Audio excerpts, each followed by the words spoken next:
The sheer complexity of issues at hand in the woman suffrage movement cannot be overstated, for the social norms of the 19th century relating to prejudice and bigotry can be seen through some lenses as extremely far removed from those of the United States in the 21st century. Though it is understood today that this social revolution had so much more to it than the contributions of two women, Susan B. Anthony and Elizabeth Cady Stanton were truly the godmothers of the women's suffrage movement. Today, there is a greater emphasis placed on the often ignored contributions of women of color, and the curriculum of this class has certainly opened my eyes in that regard. Stanton and Anthony were social reformers who fought with their minds and their voices to challenge oppressive social norms of the 19th century that had been enforced in the culture of the United States by many factors, including the doctrine of Christianity. This, however, did not exclude the two of them from falling into behaviors that were supported by social norms of their time. It must be acknowledged that racism and racist actions were not perceived in the 19th century in the same way as they are today in the 21st century. Stanton and Anthony challenged the normalization of the slave trade by speaking out in favor of abolition. They challenged the normalization of sexism and misogyny by being champions for suffrage to all women. However, they had their own views on what issues should take precedent, and that made them problematic figures at times. Nonetheless, Stanton's work in religious criticism and reform and Anthony's work in labor reform cannot be disregarded, nor can their contributions to the suffrage movement and the field of women's history. Understanding who these women were and who they influenced and supported are crucial to understanding their legacy as activists. The conversation is given further complexity today when intersecting identities, like those of African American women or Indigenous women, are considered. Unfortunately, the prejudiced and bigoted actions of the past cannot be done by any efforts today. What can be done today, however, would be to take these instances as lessons on empathy, accountability, and the complexities of humanity itself. In learning these lessons and working towards a more equitable and just society however we can, we may all be considered activists in our own right.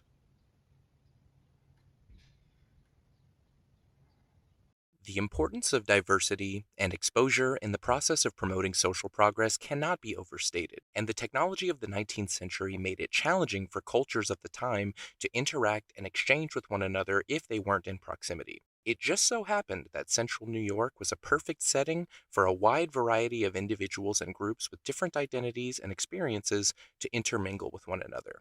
Frederick Douglass, Harriet Tubman Davis, Frances Seward, Matilda Joslyn Gage, Elizabeth Cady Stanton, Susan B. Anthony. These are the names of a few American activists that called central New York home during the 19th century.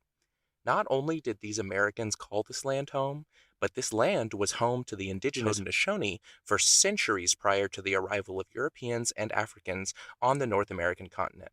Inhabiting the ancestral land of the Haudenosaunee meant that these activists could be exposed to the lives and history of the indigenous peoples in a way most U.S. citizens could not. The Haudenosaunee, formerly known as the Iroquois, is a society that has placed great value and reverence in the women of their clans for centuries. A source from the Matilda Joslyn Gage Center for Social Justice Dialogue reports that it was in the year 909 AD that the Haudenosaunee Confederacy was founded. The founding principles of the Haudenosaunee include equality, peace, harmony with nature, and matriarchal leadership.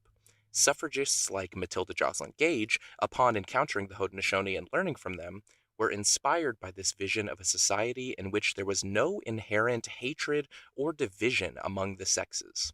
These very same principles of equality and peace are prevalent in the rhetoric of abolitionists and suffragists alike. It is of vital importance to acknowledge the influence of the Haudenosaunee culture on the activists of the 19th century. Manipulated by the desires of man, the Christian doctrine that colonizers brought with them to the Western Hemisphere from Europe had become a tool for the subjugation of groups like indigenous people, women, and enslaved people. This is something that social activists all had to rally together to dismantle or at least recontextualize in the 19th century.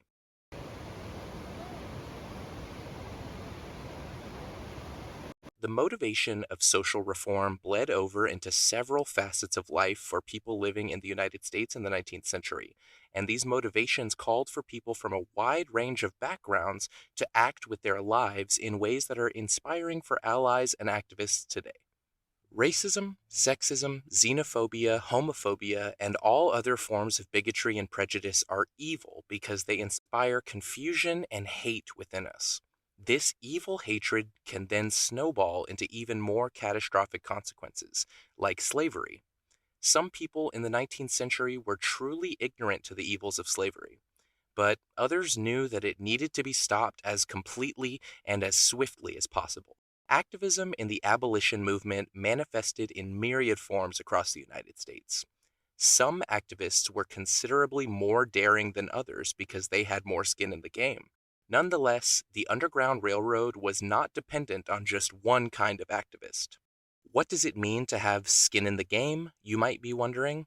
Well, let us look at two abolitionists who repeatedly put their very lives at stake to take the action that they needed to: Frederick Douglass and Harriet Tubman Davis. Frederick Douglass was a self emancipated free man, meaning he physically escaped enslavement to pursue a life of freedom. With this freedom, he educated himself, started his own family, and raised his voice in support of the abolition and women's suffrage movements. Douglass utilized his mind and his voice both as a traveling orator and as a journalist who ran his own print publications.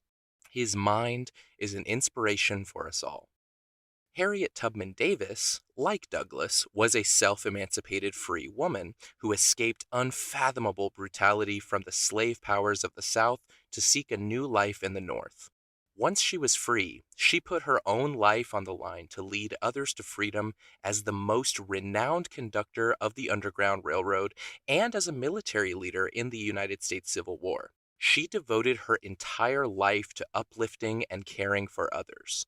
Her spirit is an inspiration for us all. Of course, not all activists who fought against slavery did so because they experienced the trauma of enslavement firsthand. Figures like Garrett Smith and Francis Seward opened their homes to assist those fleeing towards freedom on the Underground Railroad and created spaces that were safe for constructive social discourse to transpire.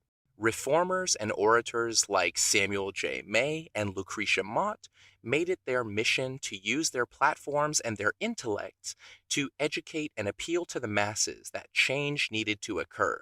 Not everyone agrees with this strategy of activism, but Harriet Beecher Stowe made a career for herself as an author who helped to expose people of all backgrounds to the trials and tribulations of enslaved peoples in the United States.